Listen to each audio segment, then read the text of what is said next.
सबसे पहले तो पार्टी को परखिए और जानिए। दूसरी बात यह है कि मेरा नंबर आप ले लीजिएगा अनमोल जी के पास। कहीं कोई समस्या हो रात दिन एनी टाइम तो आप डायरेक्ट फोन करिए थाने में एप्लीकेशन देने से पहले।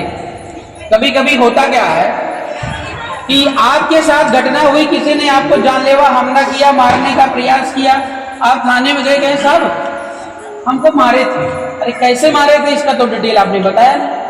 चाकू लेकर आए थे, तलवार लेकर आए थे, घर में घुस के मारे थे। सबकी अलग अलग धाराएं होती हैं लेकिन हमको पता नहीं होता। हम गए सीधे एप्लीकेशन एक दे दिए और सोचते हैं कि एप्लीकेशन देते ही जो पुलिस वाला तोप भेज दे हमारे घर पे। वो कानून के दायरे में फंसा हुआ। एप्लीकेशन की एक लाइन जो है उसको जेल भेज सकती है और एक ही लाइन उसको जेल से छुड़ा भी सकती है, जो आपका विरोधी, ध्यान रखिएगा। इसलिए अगर कानून का ज्ञान आपको नहीं है तो एप्लीकेशन देने से पहले अनमोल जी को दिखा देना, मेरे पास भेज देना। अगर एप्लीकेशन आपका सुटेबल नहीं है मामले के हिसाब से, दोबारा एप्लीकेशन लिखाया जा सकता है। अगर आपने एप्लीकेशन थाने में दे दिया तो थानेदार वही मानता है जो पहली बार एप्लीकेशन दिया जाता है। और जब भी समस्या आपको आती है, अकेले अकेले लड़ोगे तो कभी लड़ नहीं पाओगे, ध्यान रखिएगा। और हर व्यक्ति, अभी आपसे बोलूं कि आप ईमानदार हैं, अगर यहां जिससे भी पूछ लूंगा तो हर कोई कहेगा हाँ सर मैं ईमानदार हूं। मैं कहूंगा किसी के साथ आप गलत नहीं करना चाहते तो हर कोई कहेगा मैं गलत नहीं करना चाहता हूं। तो जब आप खुद ही जज हैं तो मैं मानता हूं कि आप गलत नहीं करेंगे, किसी के साथ नहीं करेंगे ना। तो जब एक साथ संगठित रहेंगे तो गलत होने देंगे क्या? आप मुझे बताइए, नहीं होने देंगे।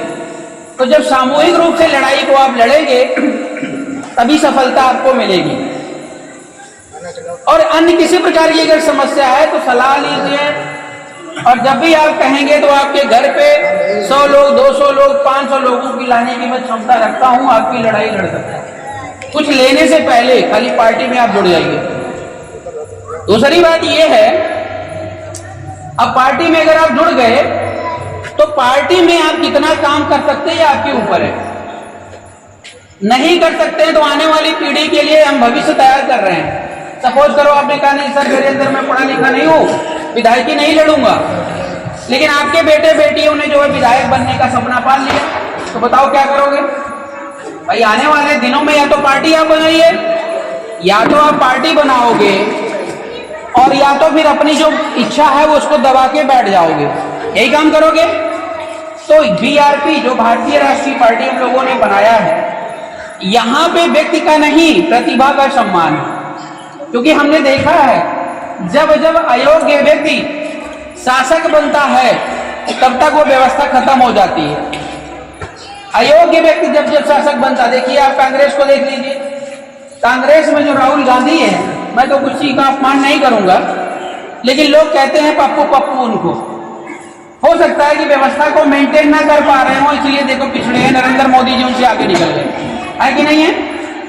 अभी इस बार मोदी जी की सरकार को बदलने वाले थे लेकिन फिर भी बदल नहीं पाए, इधर उधर करके फिर सरकार बना ली। मेरा ये कहने का मतलब, अगर योग्य प्रतिभाओं की वैल्यू को समझा जाए और उनको आगे लाया जाए तो निश्चित तौर पर देश और समाज आगे बढ़ेगा और हर किसी को बराबर का मौका मिलेगा। समझ रहे हैं ना? भारतीय राष्ट्रीय पार्टी में आप जुड़ गए, आपको पार्टी से कोई निकाल नहीं सकता है। आपके साथ अन्याय होता है तो उसके लिए न्यायालय है, उसके लिए कोर्ट इसमें बना हुआ है। मीन्स एक बार पार्टी में अगर आप जुड़ गए तो आपको पछताने की, पीछे जाने की जरूरत नहीं। ऐसी पार्टी हम लोग लेकर के आए, और जो भारत की प्रथम और अंतिम पार्टी है। तो मेरा आपसे यही निवेदन है कि पार्टी आपकी है, जिसको हम लोगों ने नारा दिया कि अपनी पार्टी अपना वोट, बीआरपी का करो सब। और किसी भी जाति वर्ग संप्रदाय का बंदा हो उसको पूर्ण भागीदारी मिली हुई है।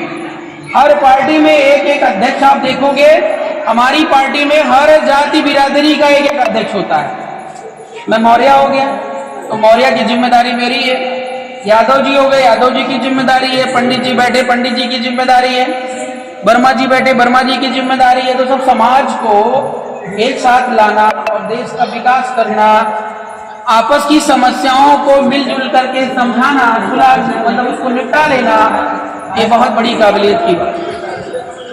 नहीं तो कोर्ट कचहरी आप घूमते हैं तो देखिए, देख रहे हैं नहीं देख रहे हैं। अब देखो एक छोटी सी बात और मैं करूंगा यहाँ पे। अक्सर आप लोगों ने देखा होगा उगते सूरज को लोग बहुत सलाम करते हैं, उगते सूरज को तो आप सलाम करते हैं, सूरज को नहीं उगाया आपने, सूरज को उगाते नहीं, उगते सूरज को सलाम करते हैं। देखिए बहन कुमारी मायावती जी की पार्टी का बड़ा दबदबा था, 4 मुख्यमंत्री उन्होंने बनाया ना। आज मायावती किस कगार पे हैं ये आप जानते हैं, बताने की जरूरत नहीं है। जब भी कोई एक व्यक्ति उठता है, हम सिस्टम लेकर आए, हम व्यक्ति लेकर नहीं आए हैं, सिस्टम हमारे पास सिस्टम है। आज मैं यहाँ पर इन लोगों के बीच में काबिल बैठा हूं तो मैं बोल रहा हूं, अगर मैं नहीं बोल रहा हूं भाई बोलेगा, अगला बोलेगा, अगला बोलेगा, सब अपने अपने मोर्चे पर हैं। आरपी मौर्य के नाम से ये पार्टी नहीं चलती, ये पार्टी भारतीय राष्ट्रीय पार्टी के नाम से चलती है। आरपी मौर्य उसका एक अंग पदाधिकारी है, आज समझ रहे हैं। लेकिन जो बीएसपी है वो मायावती के नाम से चलती है ना, देखा होगा आपने, करोड़ों करोड़ों रुपए लिए जाते हैं टिकट के नाम पे, ऐसा कोई संविधान वहां पे बना नहीं है। और राजनीति बहुत बड़ा व्यापार का केंद्र भी बता दूं, उसी व्यापार को चौपट करने का उद्देश्य हमारा है। लोग मलाई खा रहे हैं उसको खत्म करना।